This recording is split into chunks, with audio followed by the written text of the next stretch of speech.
how'd you get here? This is one of those games that, like, I never ended up buying because it was, one, way too expensive. Two, I already owned every single classic Sonic game imaginable on like 30 different platforms. So why the flying fuck would I want them again? All right, but it went on sale for like 2.5 fucking shillings.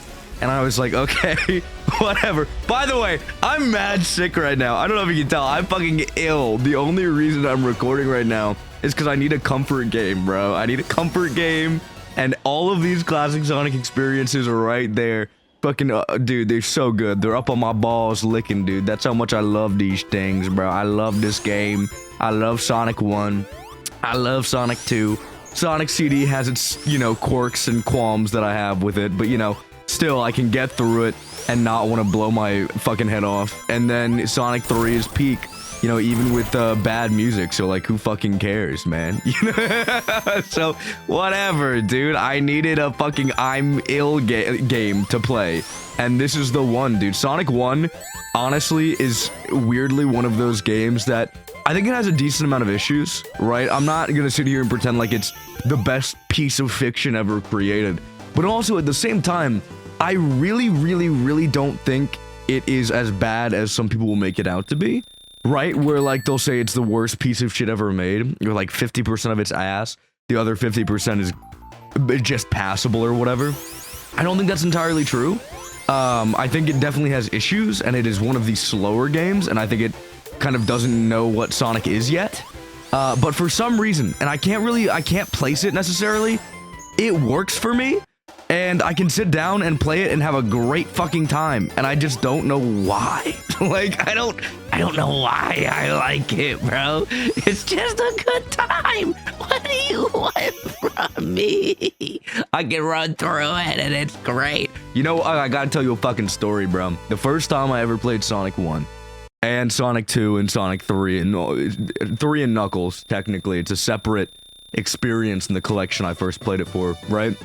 I got the DS version of the games because at the time I didn't know anything about, you know, Sonic gaming. I was very much just like, oh wow, check it out, look mom, this has Sonic on the cover. Please, I need it, bro.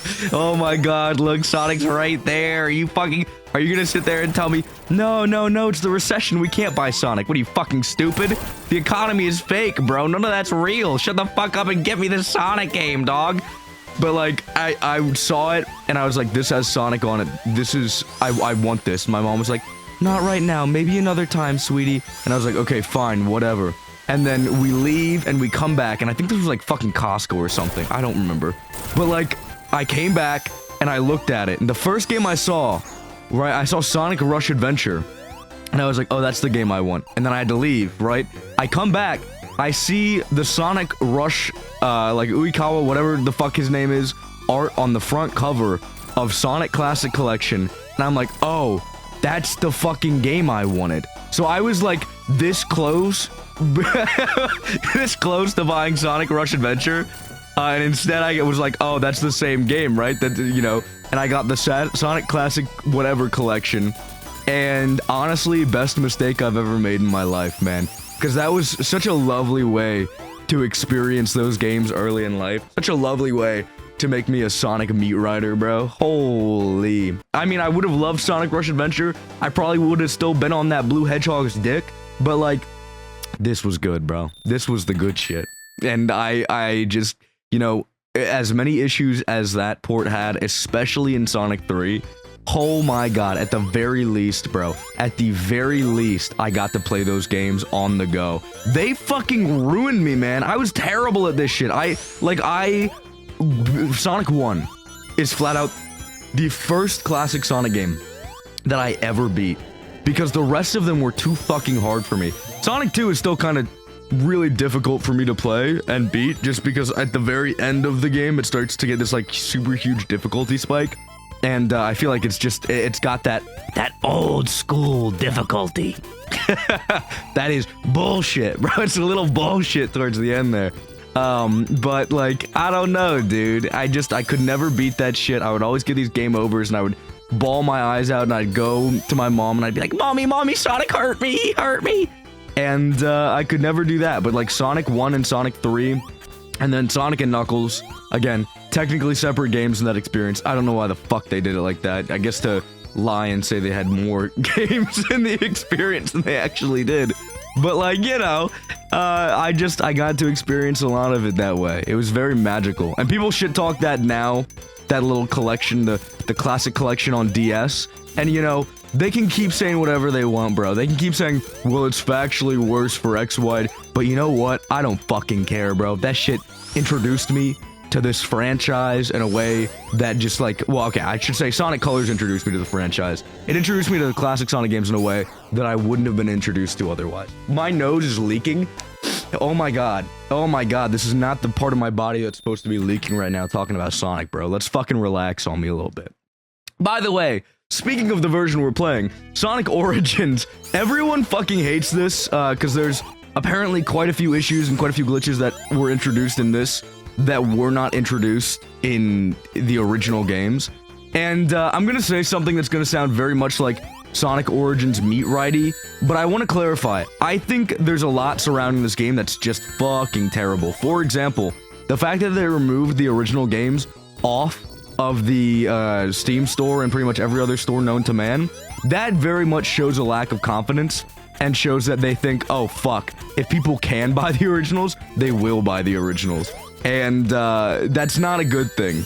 You should be making a port that has enough going for it that you're not going to have to worry about people saying, oh fuck it, I actually want to get the versions from 30 fucking years ago, bro. Like, that terrible look. Like, actually vile look, bro. But, that said, this is actually probably one of the better versions that we could have to play.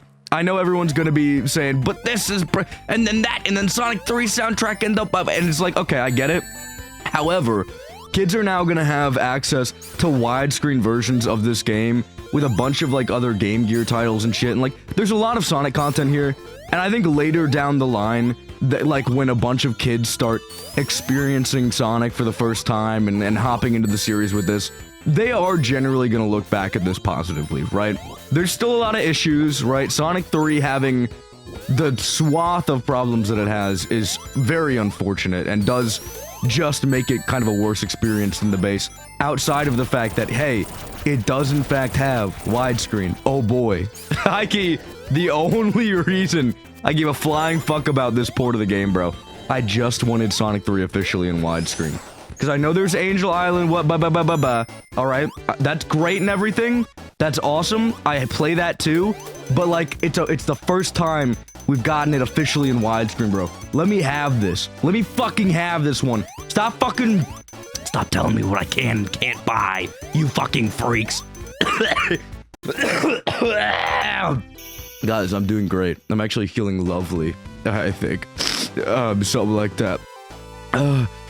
I don't feel good, bro. I thought Sonic 1 would heal me, but then I got to Marble Zone and it injected vile shit into my veins, bro. Actually evil shit. I will say, though, I'm not gonna lie, right? As someone who has not played Sonic 1 with the drop dash, just flat out ever, I've never played Sonic 1 forever, or what, like, I just didn't want to go through the fucking hassle of setting it up. As someone who's never played that game, has never played Sonic 1 with, like, crazy mods and the drop dash and everything, it feels so good. Widescreen, drop dash, bro, it's kind of nuts. Like, I think this might be the version that I go back to play whenever I'm just feeling it, you know, whenever I'm feeling like I just want a little bit of Sonic 1 action, you know. I think this is the one for me, dude. Because something about it, man, the drop dash, oh my god. I've seen a lot of shit talk about the drop dash now, especially when it's like, hey, oh, what, huh? Oh, fuck, guys, I'm so, guys, help, okay, we're good, we're back. But, like, I've seen a lot of shit talk about the drop dash when it's being compared to, like, the, fucking insta shield, which I just don't, oh my god, guys, I don't get this, bro. I don't get this. The drop dash is way fucking cooler and way better than the insta shield. This feels very, like, I grew up with Sonic 3 and I hate change type of shit, bro. Like, the drop dash is fucking fire. And the insta shield has its uses, and I think it can be cool, and it's better than not having the insta shield. I'm not saying the insta shield is fucking worthless, but compared to the drop dash, oh my god, I would rather have the drop dash over the insta shield literally every fucking day. And it's not even close. It's not even remotely close. Because, like, what realistic use am I getting out of the insta shield other than being able to handle enemies kind of like that a little bit easier? And I can still handle them pretty easily. Like, what is the actual benefit to that? I don't get it.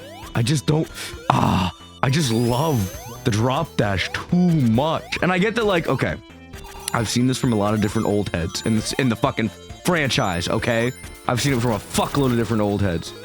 It's difficult to get yourself to the point where the drop dash has become second nature for you in a Sonic moveset, especially when, you know, you've been playing Sonic for eons or whatever. And I get that shit, I get it. However, just cause yo old ass can't fucking understand it, don't mean it's a bad addition to the fucking moveset. You unbelievable, you generational old head, you fucking grandpa. Jesus Christ, bro. You don't know what's best. Actually, I hope your Medicaid gets taken away or whatever. Fuck you. I'm sorry. I'm talking too much shit, bro. I'm talking too much shit. But, like, generally, the drop dash is very good. I'm surprised there's been this kind of, like, switch up on it when it is such a perfect natural addition to Sonic's moveset. Like, fuck all of you guys, bro. Fuck every single one of you. If you dislike Mania, fuck you too. And yo mama. Yo mama deserves some bad shit to happen to her too. How about that? I'm joking, man. I said that one time, and I was like, oh, that's a funny bit. I'll keep it in. And then some motherfucker in the replies was like, don't you think that's too far, bro? Don't you think it's too far to say fuck me and my family? And it's like, oh my god. Lighten up, dog. Find some joy in your life, bro. And fuck yo mama for a third time, dude. Fuck yo mama. She's annoying and ugly, and we hate her, dude. Fuck her.